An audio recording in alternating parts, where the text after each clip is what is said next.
Ya, kita lanjut eh, tentang ini. Ya. Jadi untuk apa saya ingin kalian eh, belajar juga di grup seperti ini? Ya, tentu ini menambah lagi ya pembahasan kita tentang dogmatika. Karena dogmatika itu banyak sekali topik yang kita bisa bahas. Tentang dosa, tentang keselamatan, tentang gereja, ya, anugerah, dan lain-lain. Nah, ini ada sebetulnya saya sudah kumpulin ya banyak tentang topik-topik yang kita bahas di grup. Oke. Misalnya tentang logoi dan universalism, tentang sinergi ya. Itu kan kemarin dibahas bedanya dengan monergism dengan sinergism. Nah, itu ya.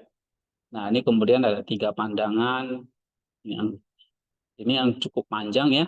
Bahas ada kan? Gambar ini ada ya.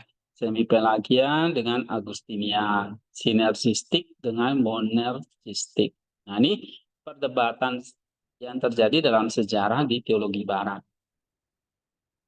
ya. Tapi ini sebetulnya gak ada urusan dengan Timur ya. Cuma Timur akan menanggapinya akan atau memberikan kritik lah ya, evaluasi. Nah, ini yang saya bahas. Apa evaluasinya? Ya, misalnya apakah tentang ini ya, tentang bagaimana manusia meresponi anugerah ya. Nah, kalau menurut pandangan semi pelagianisme ya manusia mengambil langkah dulu menuju Tuhan dengan kekuatannya sendiri ya. Nah, sedangkan menurut sinergism yang versi ortodoks, Tuhan yang kasih langkah dulu, ada anugerahnya dulu, baru manusia meresponi atau tidak. Oke. Nah, sifat kerjasamanya bagaimana? Apa peran kehendak manusia? Kehendak manusia itu memulai proses keselamatan. Sedangkan ortodoks, kehendak manusia memberi persetujuan atau bisa menolak ya atau tidak gitu. Ya. Nah, ini kamu baca ini perbedaan-perbedaannya. Oke. Kemudian ini kritikan terhadap tadi semi ini moner ya. Ini bacanya monergism Agustinian. Ini yang diadun oleh Calvin atau dalam tradisi reform ya. Nah, manusia itu sebetulnya sudah mati sehingga nggak punya kemampuan apapun ya. Terus mereka juga percaya tentang sovereign election ya, pemilihan yang berdaulat karena Allah itu berdaulat. Lalu particular redemption, penebusan terbatas. Nah, ini istilah-istilah ini kamu mesti tahu ya. Kemudian ada panggilan yang efektif. Oke, anugerah yang tidak dapat ditolak dan keamanan yang kekal atau internal security. Ya, keselamatan itu nggak bisa hilang. Nah, itu pandangan dari monergism. Nah, ini sebenarnya sudah dikritik oleh ortodoksi. Jadi dua-duanya kamu pelajari. Barat itu ngomong apa, di timur itu seperti apa. Nah, ini saya rangkum tiga pandangan tentang penebusan.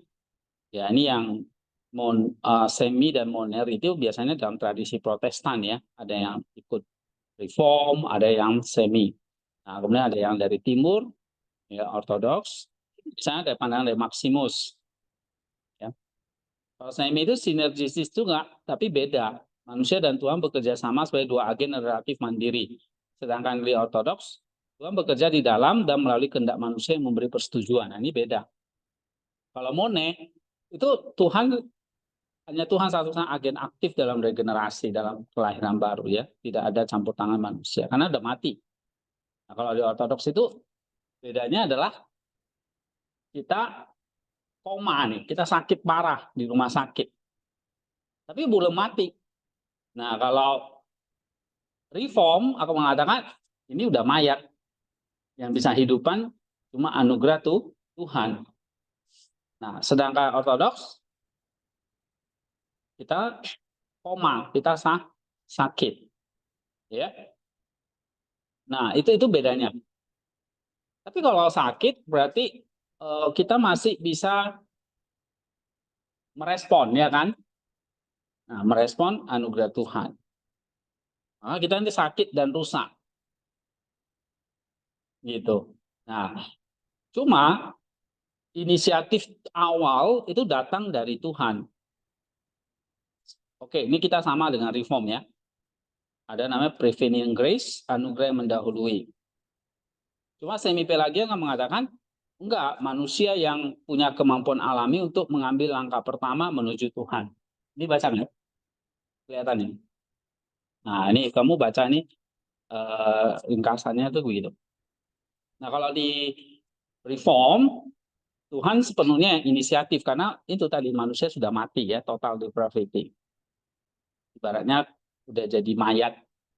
Tahu mayat kan?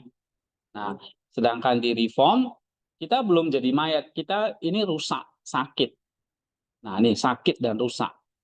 Artinya manusia secara rohani sakit parah. Ya, tidak mampu menyembuhkan diri sendiri atau tidak mampu memulai keselamatannya. Tapi masih memiliki kapasitas untuk merespon karena belum mati gitu. Ya, kalau dipanggil, dokternya datang, siapa yang kemarin hampir mati ya? Bisa cerita tuh. Dokter datang masih bisa respon. Oke? Nah, ini yang dialami oleh manusia ketika sudah jatuh dalam dosa atau kejatuhan. Ya, punya kapasitas untuk merespon, menerima atau menolak dokter atau sang tabib ilahi Kristus itu. Ya. Jadi kalau dokternya datang, panggil, dia masih bisa respon.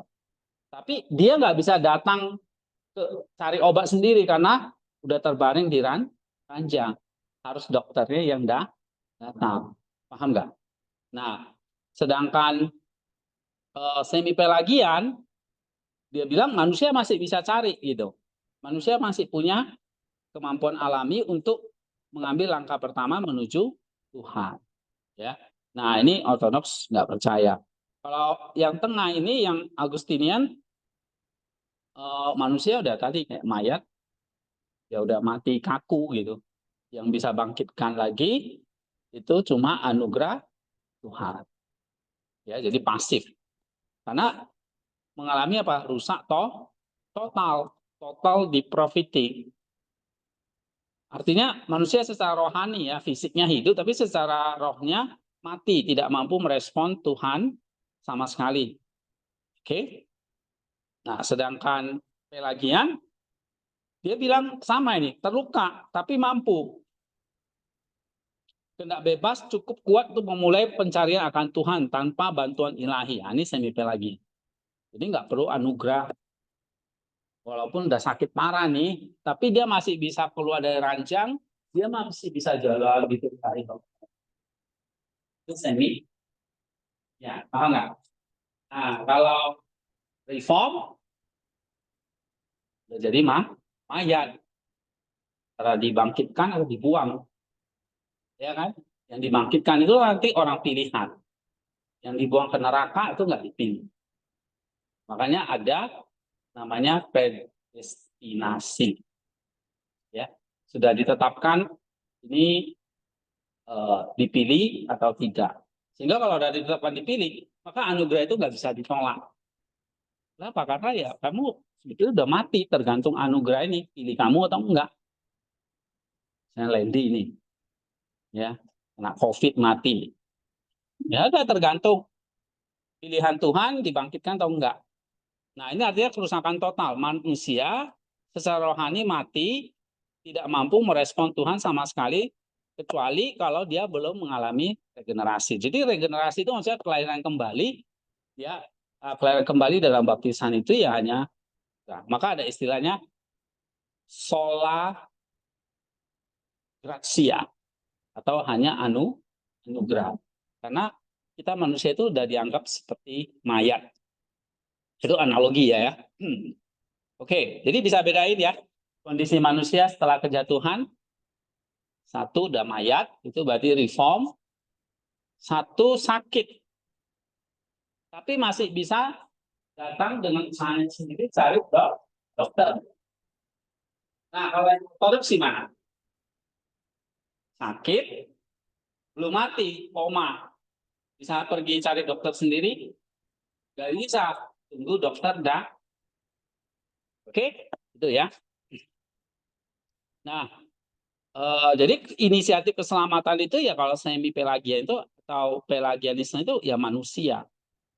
Sedangkan reform itu Tuhan, ortodoks itu Tuhan. Cuma bedanya adalah ada anugerah yang datang, tapi tergantung pasiennya ini. Mau nggak terima obatnya? Jadi si dokter itu nggak bisa mulutmu ya. Ya. Nah, kalau di rumah sakit iya iya. Kamu kan udah maaf setengah mampus ya. Infus apapun kamu juga nggak tahu kan. Apakah itu racun atau obat kan gitu ya. Oke. Nah, tapi di ortodoks itu Tuhan berinisiatif, tapi tetap Tuhan nggak maksa. Kamu yang harus terima sendiri. Oke, ini ya. Nah, kemudian dasar pemilihan atau electionnya ini berdasarkan pengetahuan awal. Artinya Tuhan memilih mereka yang ia tahu akan memilihnya. Nah, ini juga saya bahas panjang ya. Jadi Tuhan udah tahu nih siapa yang akan milih saya. Jadi dia pilih dia. Misalnya Christoph nih, saya tahu dia pasti milih saya. Udah saya pilih dia saya sembuhkan dia gitu. Oke. Nah, ini pilihan sehingga di sini pilihan Tuhan itu bergantung pada pilihan manusia. Nah, ini yang semi pelagian. Sedangkan Agustinus itu menolak pandangan itu. Jadi ini perdebatan sebetulnya di zamannya Agustinus ya. Dia ada satu paham namanya Pelagius ya. Dia seorang teolog juga. Nah, ini yang pandangannya tidak dipercaya oleh Agustinus. Nah, dia mengcounternya, dia mengatakan enggak, pilihan Tuhan didasarkan murni pada kehendaknya yang misteri, tidak bergantung pada apapun dalam diri manusia. Jadi Allah itu benar-benar berdaulat dan dia pilih tanpa syarat. Nah iya, orang udah mati kan, mau ngajuin syarat apa lagi? Oke, jadi Allah benar-benar berdaulat dan memilihnya tanpa syarat, unconditional istilahnya ya. Nah, sedangkan di ortodoks Tuhan dalam kasihnya itu apa? Memilih berdasarkan kasih Allah. Artinya Tuhan itu mendaki semua orang diselamatkan, kasih universal. Jadi dia nggak mau beda-bedain. Saya pilih Christoph, saya tolak Riwan. Enggak. Ya, saya pilih email, saya tolak Marice. Enggak. Dua-duanya diselamatkan. Ya, Tuhan dalam kasihnya berdaulat mengendaki keselamatan semua orang.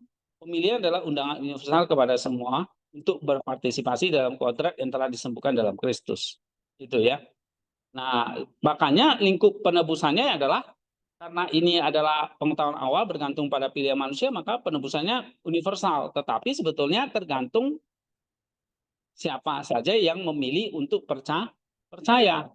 Sedangkan reform jadinya terbatas. Ya, Kristus mati secara efektif hanya untuk orang-orang pilihan. Nah, ini tradisi reform. Ini yang kita nggak ortodoks itu nggak setuju ya. Sedangkan di ortodoks itu universal. Kristus mati untuk menyembuhkan. Nah, ini ada bedanya. Kristus mati untuk menyembuhkan seluruh kodrat manusia. Tapi keputusan untuk percaya kepada dia atau enggak, itu Tuhan enggak ikut campur. Itu sepenuhnya pilihan manusia. Tuhan menyembuhkan kodrat. Ya, penebusannya cukup untuk semua dan tersedia untuk semua, namun hanya efektif bagi mereka yang menerimanya dengan iman. Nah, maka anugerah itu bisa ditolak kalau di dalam semi pelagian, karena bergantung pilihan manusia. Kalau di reform, anugerah nggak bisa ditolak, karena sudah dipilih gitu. Ya, kayak kamu misalnya, kamu sudah dipilih untuk jadi tim paduan suara, kamu nggak bisa nolak gitu. Jadi mau nggak mau, kalau kamu tolak, eh, ya nggak ada hak kamu nolak. Kayak tadi, mayat tadi, mau diapain kan udah nggak bisa apa-apa kan? Mau dikasih obat, nggak dikasih obat, tergantung siapa? Dokter ya kan? Karena kamu udah jadi mayat gitu. Tahu mayat kan? Nah, kamu udah jadi mayat, udah nggak bisa pilih, Pak, jangan kasih obat ini. Kamu udah nggak bisa ngomong apa-apa. Tergantung dokternya aja mau sembuhkan atau enggak kan gitu. Oke, ini irresistible grace namanya ya. Tapi kalau di ortodoks itu anugerah bisa ditolak. Kenapa? Anugerah Tuhan itu bersifat transformasi ya dan persuasif tapi tidak memaksa. Ini kasih tidak bisa dipaksakan. Kehendak bebas manusia menolak, untuk menolak tetap dihormati karena tadi nanti kita belajar lebih jauh kehendak bebas itu adalah bagian dari gambar Allah. Allah punya kehendak bebas, kita juga punya. Jadi Allah itu nggak mengambil ya kehendak bebas kita. Oke, kalau di semi kepastian keselamatannya bisa hilang. Kalau di reform pasti tidak bisa hilang karena udah dipilih. Kalau di semi pelagian bisa hilang karena bergantung pada kerjasama antara pilihan manusia dengan apa Allah. Jadi ini memang agak mirip ya dengan ortodoks, tapi beda. Kamu beda lihat nih. Kalau di semi pelagian akan mengatakan keselamatan bisa hilang, sedangkan di ortodoks itu nggak mengatakan keselamatan itu hilang atau enggak. Kita nggak, ortodoks itu nggak ada pertanyaan seperti itu. Kalaupun ada ya kita jawabnya ini satu proses seumur hidup dinamis sampai kita menuju kepada teosis. Nah ini yang kita pelajari sekarang kan. Kamu belajar dogmatika, termasuk belajar kitab suci, itu tujuannya adalah kamu bukan cuma tahu doktrin ya, tapi kamu berpartisipasi di dalam rencana rancangan ilahi nih buat kita. Itu apa? Bukan cuma oh aku jadi orang Kristen gitu ya, tahu doktrin ini itu gitu. Tapi kamu bisa hidup berpartisipasi di dalam teosis. Ini yang penting. Nah, jadi kita tahu teosis itu tujuan akhirnya kan. Tapi kamu tahu caranya kamu sama seperti saya sering kasih ilustrasi ya. Kamu mau ke Pancuran 7. Nah, kamu sudah harus tahu jalannya kan ke sana. Tapi kalau kamu mau Pancuran 7 tapi kamu ke arah sana, nah bukan nyampe, makin jauh. Gitu. Harus ke arah utara, bukan ke selatan. Nah, waktu kamu belajar doktrin, itu kamu sedang diajarin apa? Caranya, jalannya ke sana. Nah, jalannya itu adalah apa? Jalan seumur hidup. Jadi belajar itu seumur hidup. Karena kehidupan kita itu nanti nggak akan pernah berakhir. Ya, teosis itu keselamatan itu bukan satu titik. Tapi nanti kita akan terus berlanjut berproses, ya, sampai kekal. Nah, tapi waktu kita hidup di dunia ini, kamu pastikan sampai ke pintu gerbangnya. Nih, kamu pastikan sampai pintu gerbang ini. Mati kamu masuk sini. Oke? Jangan malah ke sana. Kamu ke sana, besok mati masuk neraka. Jadi, kamu hidup di dunia nih, kamu lomboy, ya kembali ke induknya. Induknya apa? Ya, ini kayak anak ayam, cari induk ayam. Kita ini anak ayam semua nih. Mana induknya ini ya? Begitu induknya kabur kan anaknya ikut kan. Tapi ada aja kan, ada anak ayam yang lawan gitu ya kan, yang sok-sok bisa. Kayak kalian ini. Oke, nah pastikan kamu jalannya menuju sini. Yosis, itu besok kamu mati masuk sini. Tapi masuk sini, kamu akan jalan terus lagi. Itu teosis. Berarti kamu sudah kayak akan enak, tidur enak di situ. Enggak, kamu akan terus berproses sampai kekekalan. Nah, itu namanya proses dinamis yang nggak pernah bisa berhenti, nggak akan berhenti. Jadi umurmu itu bukan 70 tahun, 40 tahun, 30 tahun, atau 100 tahun. Umur kita itu kekal abadi. Umur di bumi iya, Ridwan misalnya 30 tahun misalnya. Oke ya, bukan Ridwan kamu, ya kan? Ridwan Kamil maksudnya. Saya harap dia 50 mati lah. Nah, soalnya tukang main perempuan doang dan koruptor, ya. Oke. Jadi yang jahat-jahat doakan cepat mati aja. Tapi sebetulnya manusia itu kekal. Misalnya kita mati umur 70, yaitu di kuburan tahun sekian ya tahun sekian di nisan kita.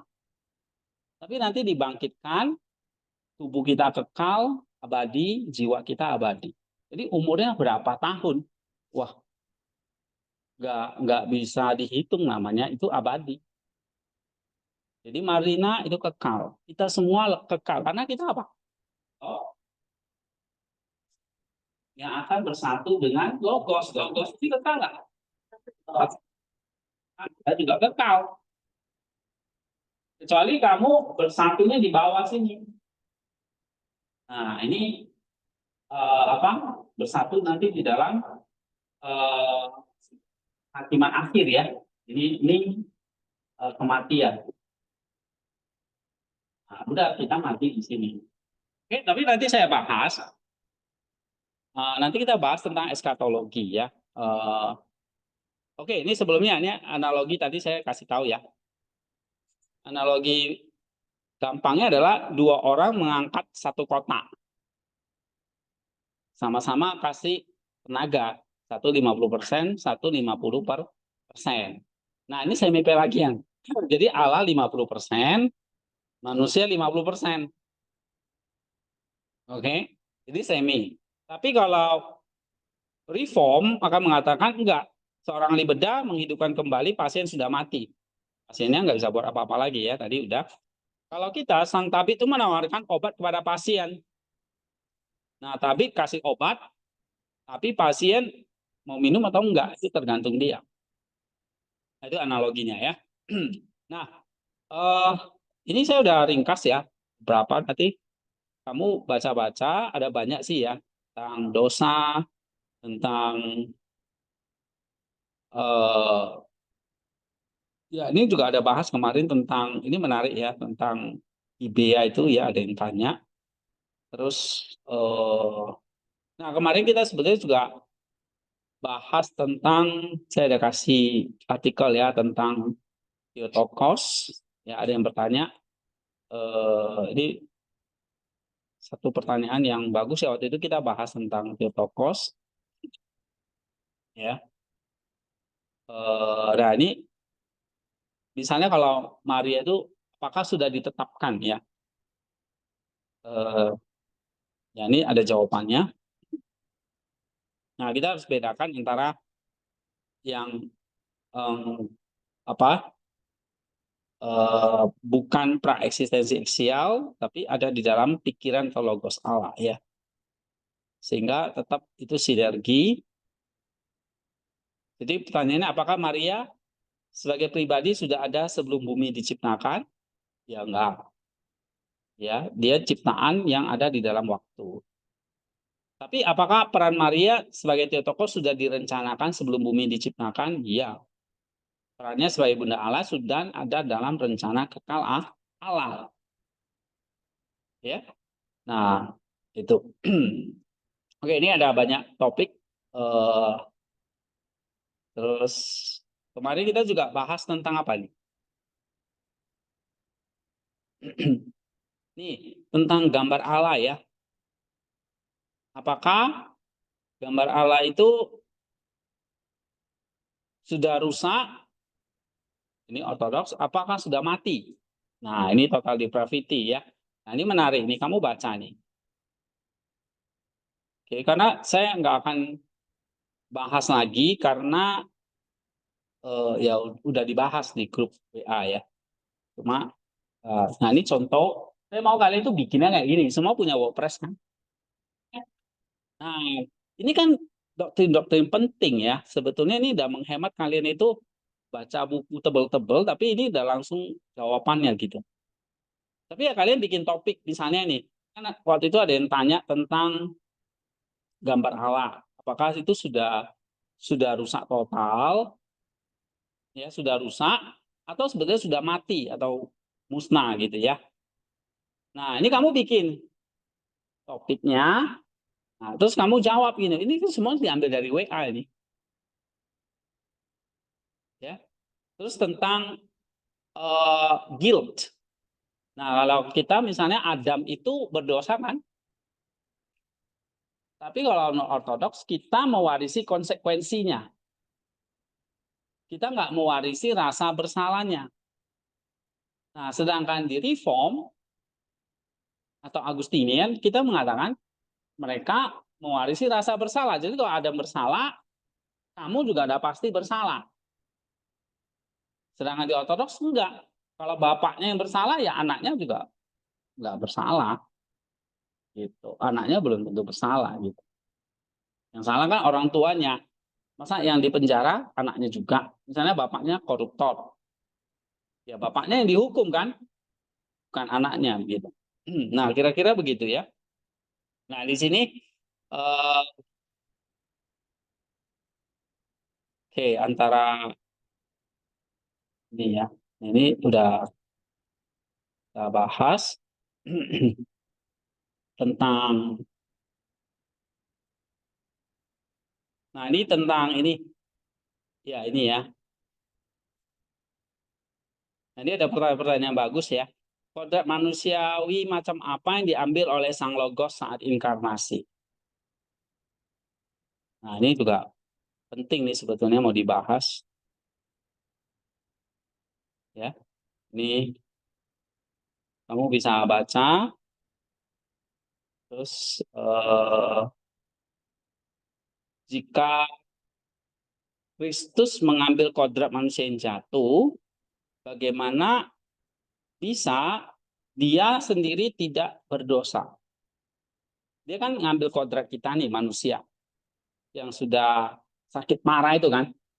Dia ambil, lalu dia sembuhkan. Nah, sekarang waktu kamu lahir kembali dengan kodrat yang baru. Ya. Nah, kok bisa dia nggak berdosa? Ini, kamu tahu nggak jawabannya?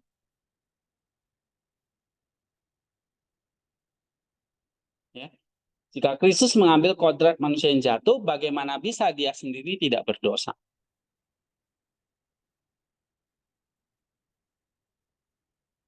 Ada yang tahu nggak jawabannya? Nah, kita harus bedakan tiga hal ini. Kodrat manusia, dosa pribadi, konsekuensi dosa. Ya. Nah, ini nanti sama dengan pembahasan ini. Nih,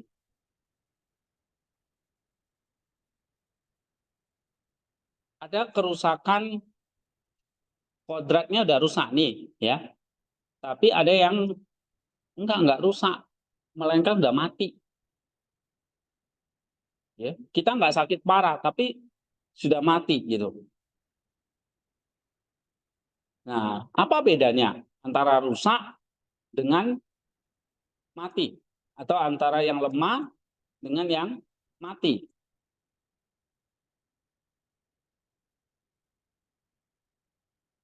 Nih, ini perbandingannya.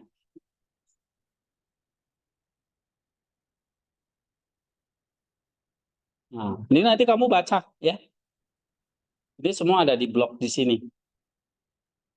Oke, ini kemudian kita waktu itu juga bahas tentang sakra mental. Ya kan? Sakramen itu seperti apa konsepnya?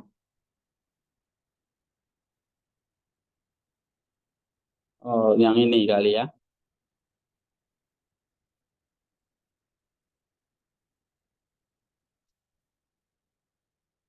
Mulai tanggal berapa tuh minggu lalu? Ini penebusan bukan transaksi legal. Ya, banyak ya yang didiskusikan.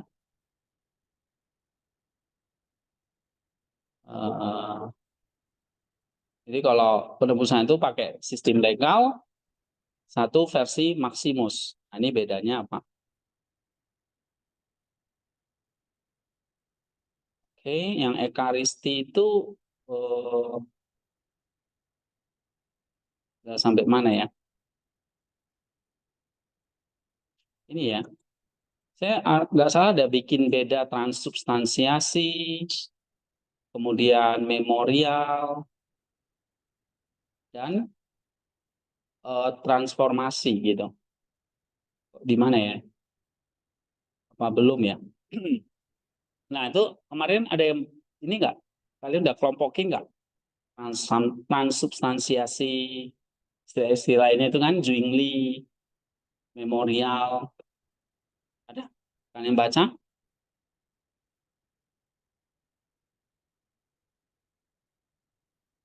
Energi ilahi sebagai sarana berinteraksi dengan cipta. Oke, ini esensi Allah, energi Allah, teosis. Oke. Eh, iman tentang Allah dan keselamatan.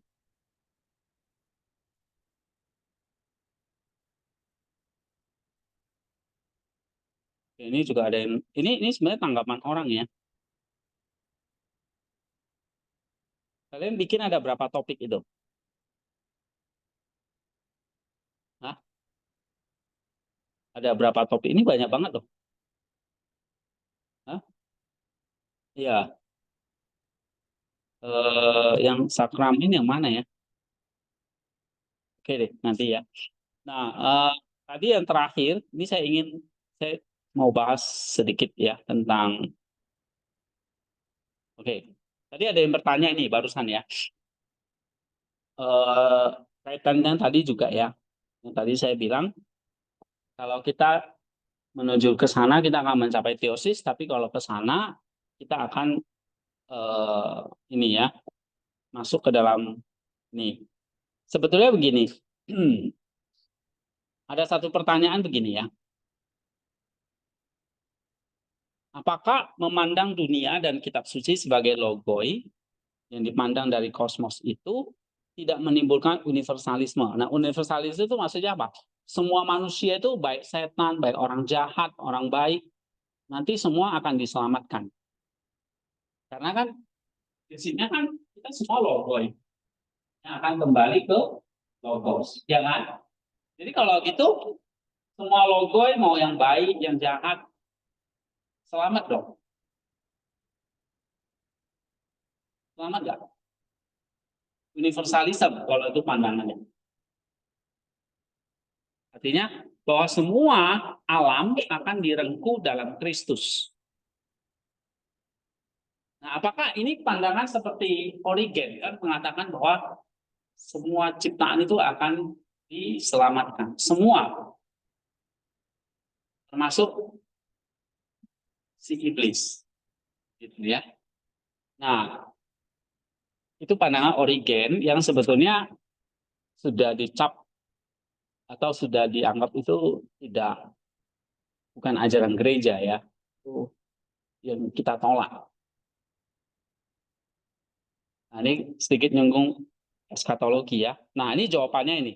Ini sebetulnya dari sini ya, dari percakapan-percakapan ini saya tulis seperti ini. Nah, nanti kalian bikinnya, misalnya kan ada pertanyaan ya. Pertanyaannya kamu, misalnya ada dari Pak Lukman ya, kamu nggak usah tulis namanya Lukman gitu loh. Ya, oke. Kamu bilangin aja, tulis aja ini pertanyaan. Terus nanti jawaban ya. Jawabannya ya bisa kamu kasih poin satu, dua gitu loh. Nah, ini yang eh, kita coba nanti minggu depan ada diskusi lagi, kamu kumpulin lagi gitu. Jadi kamu jadi belajar juga kan. Nah, kemudian kamu juga bertanya.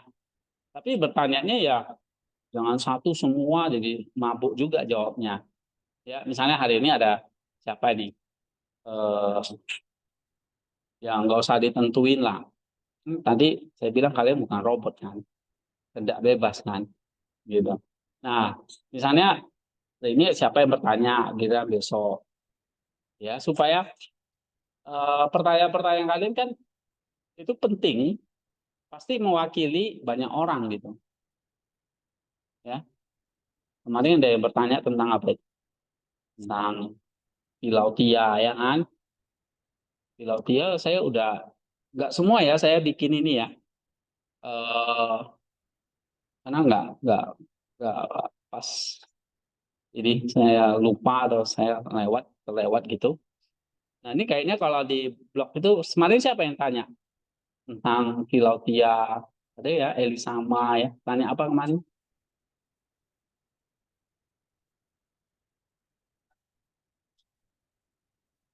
Oh ya mungkin tadi udah ya, udah di ada Oktober dia tanya apa kemarin? Lupa. Ada kemarin yang nanya bagus-bagus kok. Siapa lagi? Marlina ya, tadi tanya tentang eh, apa tokos ya. Terus siapa lagi? Hah? Ridwan ya tentang ah Daripada lebaran bahwa bagaimana cara kita untuk mengkomunikasikannya supaya orang-orang yang tidak percaya itu kan ada yang oh percaya. Ini masih belum itu Pak, belum dijawab. oh belum ya. Itu pertanyaan berbeda itu. Oh gitu. Ya kamu tanya ulang dong. Pak, ini belum dijawab gitu. Ya kan? Jangan diam-diam aja, mungkin dia kelewat ya. Apalagi ada pertanyaan yang saya nggak jawab nggak? Hah? Ada ya? Apa nih? Oh ya, oh ya, terlewat. Oke. Terus siapa lagi? Helmi. Oke, nah nanti ditanya lagi gitu. Karena kan scroll ke atasnya, aduh udah males ya. Ya bisa terlewat. Helmi tanya apa? Gimana cari pacar gitu? Oh enggak, lupa. Lupa. Ya. Kamu duduk depan kalau gitu. Udah kecil di belakangan. Ini dua nih, ayo sama Sapril. Yang pertanyaannya belum saya jawab siapa? Tanyakan ulang ya. Nah, Devi apa pertanyaannya?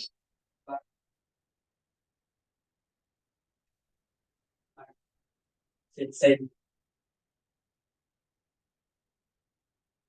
Oh,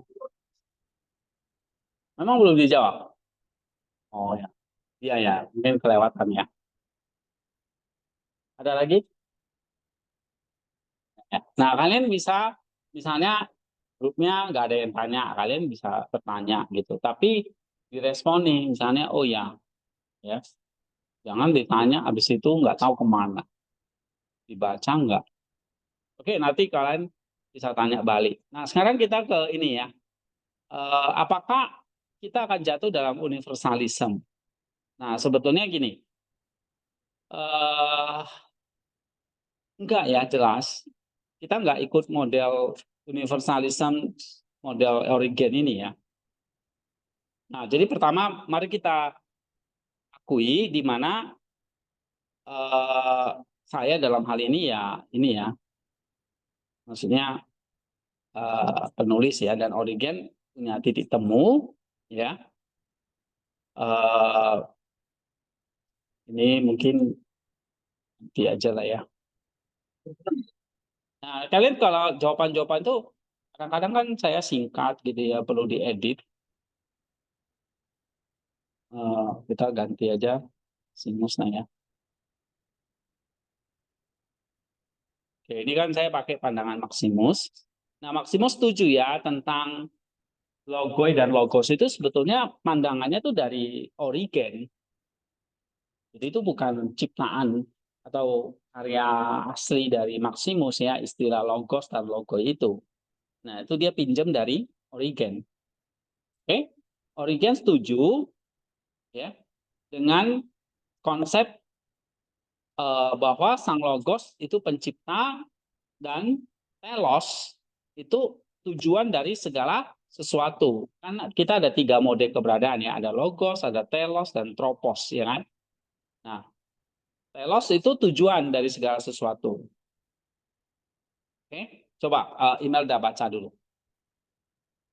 Setiap Dahulu diciptakan dengan sebuah logos atau prinsip dan baku yang pada akhirnya akan menemukan penggunaannya di dalam sang logos. Iya, jadi di dalam setiap logos atau logoi ini ada telos. Nah, telosnya apa? Ini. Sehingga nanti semua logo itu akan kembali kepada sang logos. Oleh karena itu, semua ciptaan itu akan diselamatkan. Nggak peduli dia baik atau jahat. Gitu. Ya. Terus Karena itu pada tingkat kodrat atau bisnis akan ada sebuah pemulihan universal atau apokatastasis. Ya. Berarti bahwa pada akhir zaman seluruh ciptaan setiap kodrat manusia, setiap kodrat malaikat akan dibebaskan dari penderitaan dan pembusukan atau Tora ya. yang disebabkan oleh dosa. Nah, itu dia kan. Itu universalnya apokatastasis istilahnya apa? Pemulihan universal istilahnya apa? Apokatastasis. Nah, jadi kamu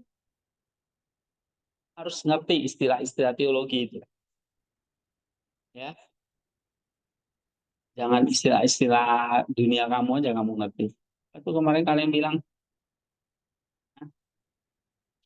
apa saya namanya? Hah? Nah, itu ya. Anjay apa itu artinya? Oke. Jadi apokatastasis itu apa?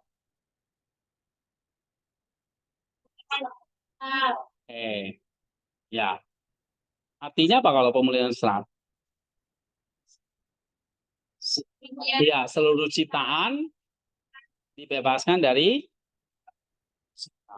ya. Oke, ini kita nggak percaya. Terus Sebagai kita yang baik dan kodrat yang akan baik karena tetap dalam keadaan rusak semua. Dalam pengertian ini ya semua alam akan jadi dalam Kristus. Masa kebangkitannya akan menyentuh dan memberikan seluruh tatanan. Nah, ini pandangan dari apokatastasis, dari Origen. Ya. Oke.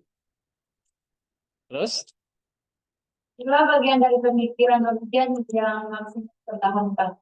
Namun disinilah Origen berhenti dan membuat kesalahan fatal. Nah, ada kesalahan fatal ini. Ayo, apa kesalahannya? Kan masuk akal ya. Semua logos punya telos. Telos pastilah ke logos. Gak mungkin alat ciptaan kamu dia nanamkan telos. Telosnya pasti kan kembali ke logos. Masuk akal kan? Jadi semua kan seperti tadi saya bilang, anak ayam yang akan cari induknya gitu. Gak mungkin anak ayam cari gajah misalnya. Ya kan? Atau anak ayam cari bebek, itu nggak mungkin. Nah, masuk akal. Tapi ini sebetulnya ada kesalahan fatal. Apa kesalahan fatalnya? Hah? Nah, kita baca ya. Atau ada yang bisa nyimpulin? Jawab singkatnya apa? Tidak bebas. Hah? Tidak bebas. Dan penyalahgunaannya. Ya. Ya, walaupun dia bebas ya, tapi jahat, toh nanti juga dipulihkan gitu. Dia biarin kamu jadi jahat dulu. Tapi nanti waktunya akan dipulihkan. Ya, dia biarin, Allah tuh biarin semua manusia itu jahat. Gak masalah. Nanti itu semua akan jadi baik lagi. Pemerkosa, pembunuh, teroris, ya itu semua nanti dipulihkan. Gitu. Walaupun ada kehendak bebas. Ya, kehendak bebasnya dia pakai jahat kan. Tapi nanti akan dipulihkan. Nah, itu pandangan Origen gitu. Nah, di sini apa pandangan dari Maximus? Walaupun dia pakai ya Origen, tapi dia nggak setuju dengan Origen tentang apokastasis ini. Dia mengatakan enggak seperti itu. Ya. Nah, ini jawabannya. Oke, coba baca. Nomor 2. Dua, perbedaan krusial dengan kemudian peran kehendak bebas. Nome ya. Economic will itu ya. Oke. Setelah kemudian adalah ia menyamakan pemulihan kontrak dengan keselamatan pribadi. Nah, itu dia. Jadi dia bilang, nanti kan semua kodrat itu dipulihkan. Dia tidak akan membiarkan kodrat yang diciptakan baik adanya itu tetap dalam keadaan rusak kan. Gitu. Nah, Origen itu tidak membedakan antara pemulihan kodrat dengan keselamatan pribadi. Kodrat iya, semua dipulihkan. Tapi pribadi setiap orang itu tidak. Nah, tidaknya kenapa? Karena tadi kita sakit, kodrat kita sakit, tapi kodratnya tidak dipulihkan. Cuma tetap butuh apa? Pilihan kamu. Nah, kita baca ya. Terus. Ia percaya bahwa karena kodrat akan dipulihkan, maka secara otomatis semua kehendak pribadi, termasuk setan dan orang-orang berdosa yang tidak bertobat, pada akhirnya akan memilih untuk kembali kepada Allah. Baginya, kebaikan Allah pada akhirnya akan mengalahkan kebebasan memilih, sehingga keselamatan menjadi sebuah keniscayaan. Iya, jadi Origen itu percaya gini, kodrat akan dipulihkan. Maka secara otomatis apa? Semua kehendak pribadi, termasuk setan, ya, iblis, orang-orang berdosa yang tidak bertobat. Jadi contohnya kayak Ridwan, ya kan, tidak bertobat. Itu pada akhirnya akan memilih untuk kembali kepada Allah. Nah, ini pandangan Origen. Bagi Origen, kebaikan Allah pada akhirnya akan mengalahkan kebaikan Allah ini ya, mengalahkan kebebasan memilih. Sehingga keselamatan menjadi sebuah kepastian ya, keniscayaan itu maksudnya kepastian yang universal. Nah, disinilah terus. Inilah Maximus dengan tegas menolak. Maximus membedakan secara radikal antara satu pemberian kodrat atau universal. Ini adalah karya Allah semata, sebuah anugerah yang akan dialami oleh seluruh ciptaan. Nah, ini kita setuju kayak Origen. Pemulihan kodrat ya universal. Satu kodrat disembuhkan, saya kodrat manusia, ya udah kodrat itu semua disembuhkan. Ya. Tapi yang kedua, Keselamatan pribadi atau partikular ini bergantung pada sinergi atau antara rahmat Allah dan bebas atau proairesis dan setiap pribadi rasional. iya, nah ada yang kedua ini yang dilupakan Origen, yaitu keselamatan pribadi yang sifatnya partikular. Partikular itu ya khusus, nggak berlaku umum. Ini bergantung pada apa? Sinergi antara rahmat atau anugerah Allah dengan kehendak bebas atau pilihan bebas ya, proairesis dari setiap manusia atau pribadi rasional. Nah, ini dia. Jadi ada namanya keselamatan pribadi. Anugerah pemulihan sudah. Tapi sekarang ditawarin ke kamu. Obatnya sudah. Sekarang tergantung kamu nih. Mau minum atau enggak. Nah, itu tergantung pribadi masing-masing. Atau tadi pilihan bebasnya. Yang ketiga. Itu memahami ini kita harus melihat adanya dua gerakan dalam setiap manusia. Pertama, gerakan kodrati atau kata pishin Setiap makhluk secara alami merindukan keberadaan, kehidupan, dan pada akhirnya Allah sebagai sumbernya. Gerakan kodrati ini akan yang digenapi dan dipulihkan bagi semua orang dalam akupatita. Ya, jadi secara kodrat ini ya, semua makhluk nanti alami merindukan ini.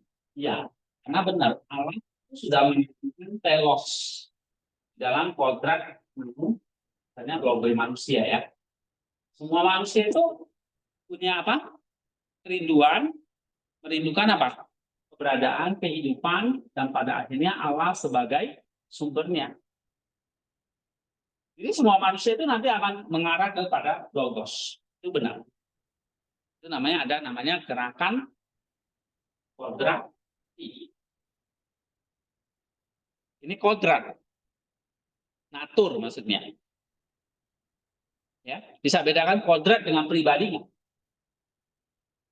Kodrat ini ya kita sama. Ini manusia, kumpulan manusia, kodrat manusia. Tidak ada kodrat binatang. Saya punya ekor.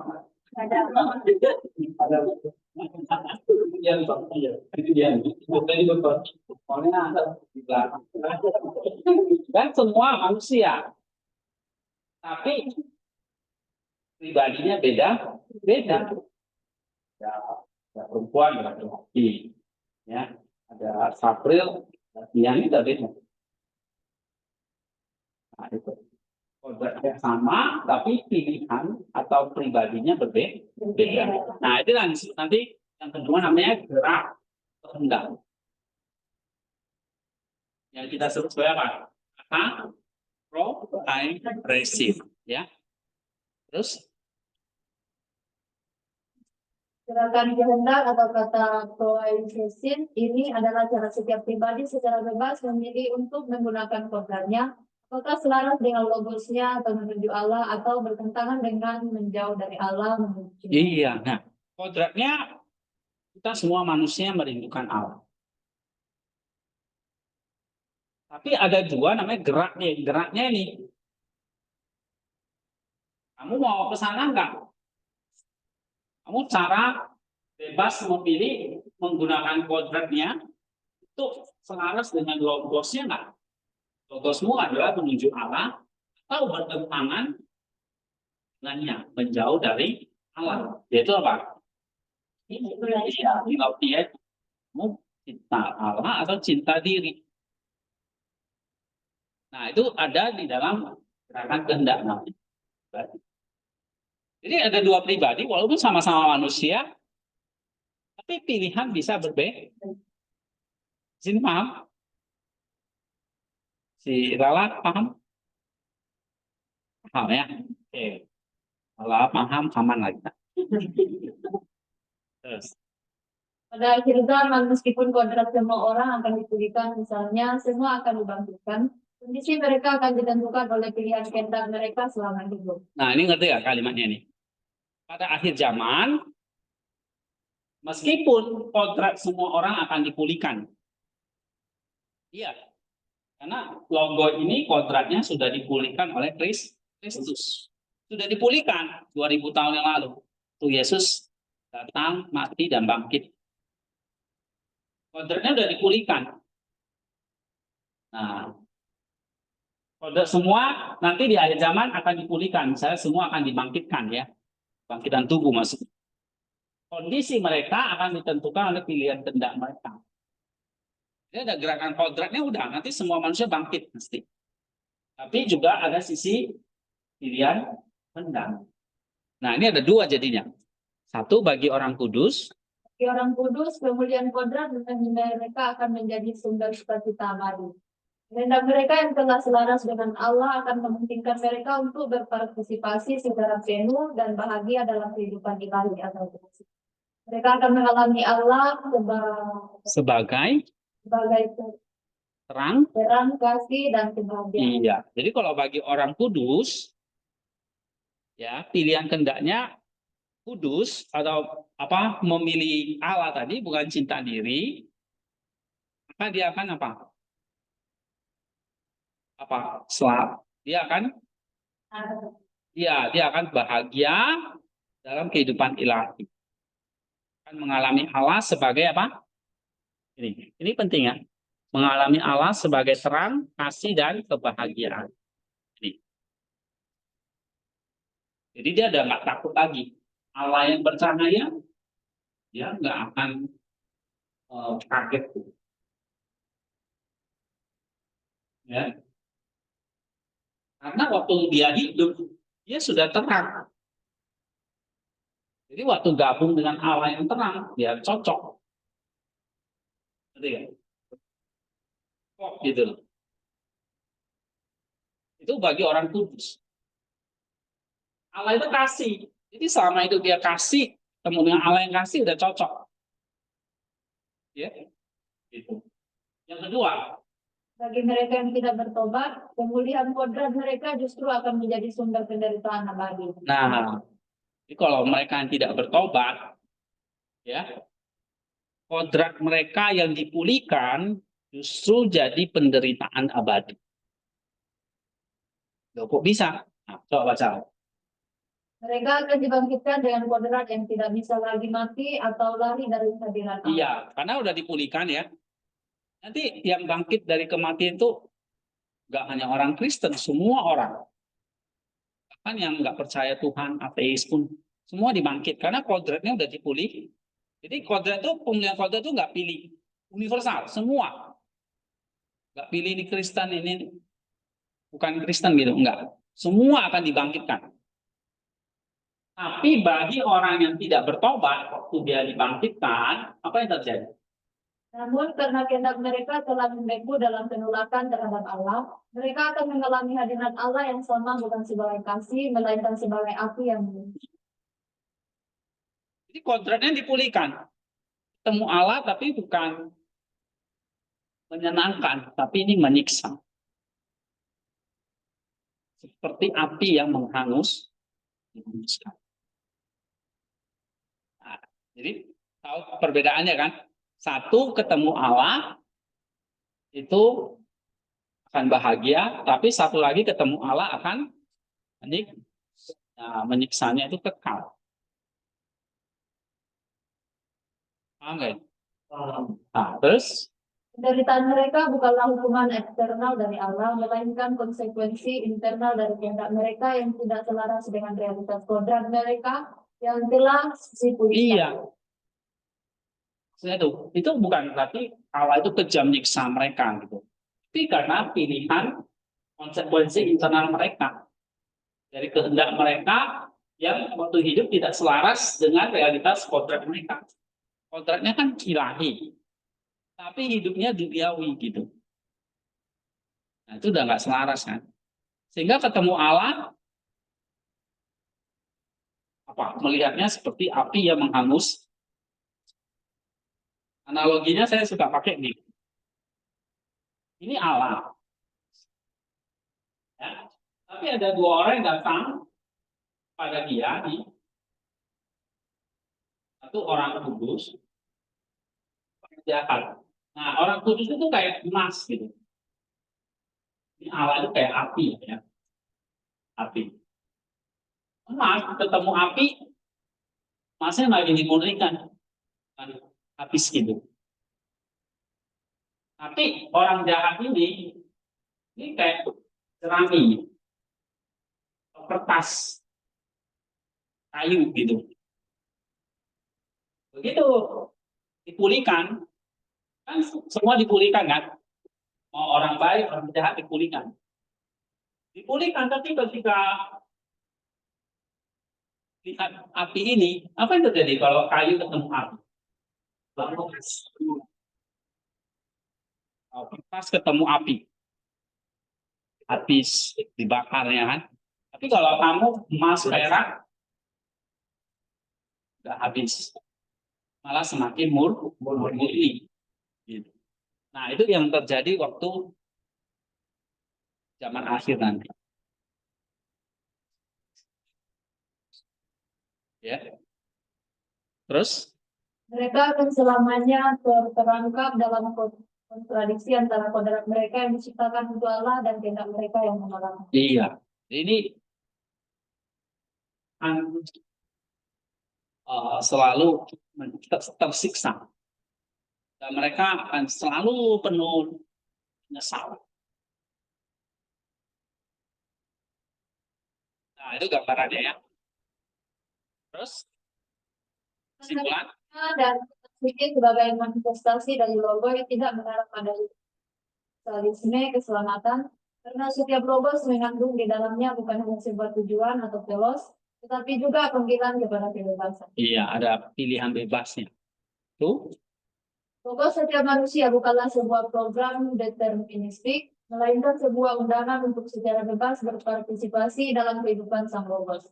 Allah tidak akan pernah melanggar kebebasan ini karena kebebasan adalah bagian dari citra Allah dalam hidup. Iya, jadi Allah menciptakan logos ini dalam diri kita. Ini undangan untuk secara bebas kembali kepada logos.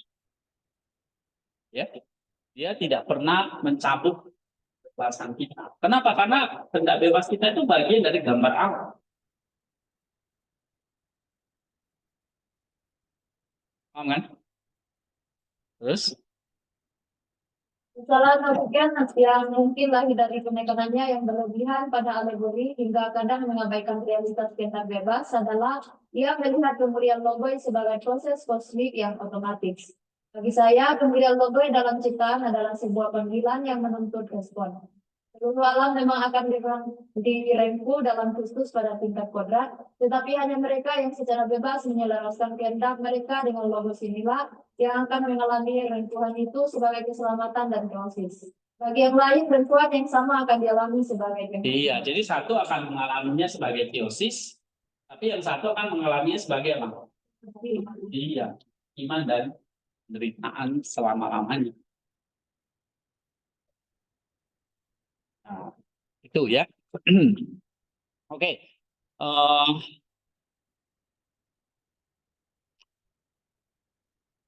Ini satu contoh. Kalian kalau baca ini kan jadi ngerti kan? Kalau dikumpulin, dibaca lagi ngerti nggak? Nah, ini kan satu doktrin eskatologi penting nih. Kamu harus tahu. Nah, saya udah ringkas ini ya. Dalam bentuk, nih, saya udah bagi ya.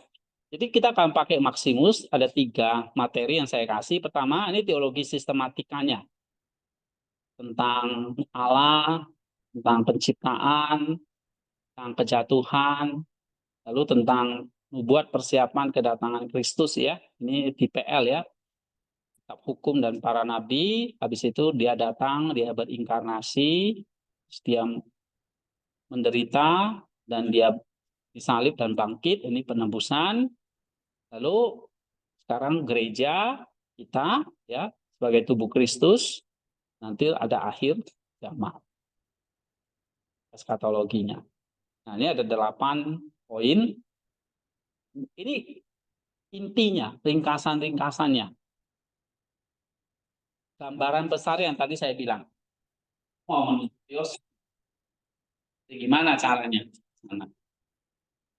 Nah, ini teologi sistematika ya. Ini kayak mindsetnya yang harus kamu punya.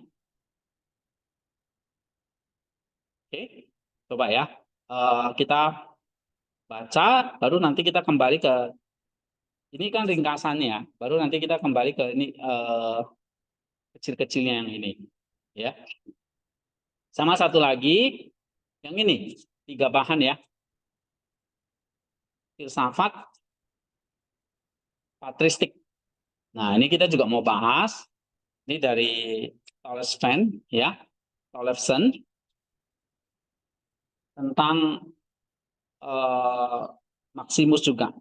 Nah, itu nanti akan mengulang-ulang lagi ya supaya paham karena Maximusnya agak sulit ya. Tapi kalau kamu paham ini, nah ini akan kamu punya satu pandangan ya atau pemikiran yang lengkap nanti. Allah itu bagaimana dan sebagainya. Ya. Nah, kita mau baca nih teologi sistematika secara sistematis ya. Kemudian nanti kita akan kembali ke sini dan satu lagi ini. Ini udah saya share di grup ya. Nanti kalian pelajari, kita mau pelajari. sama ya apa ya, pelajaran-pelajaran seperti ini tambahan-tambahannya ya. Ibaratnya ini kayak apa ya, kalau kamu makan di restoran atau makan di mana itu ada dessertnya lah, buahnya lah ya. Nah, kalau nasinya ini dia, makanan utamanya ini sama ini. Oke. Nah, sekarang kita bahas ini ya, teologi sistematika Saint Maximus. Ada pertanyaan nggak sebelum kita masuk sini?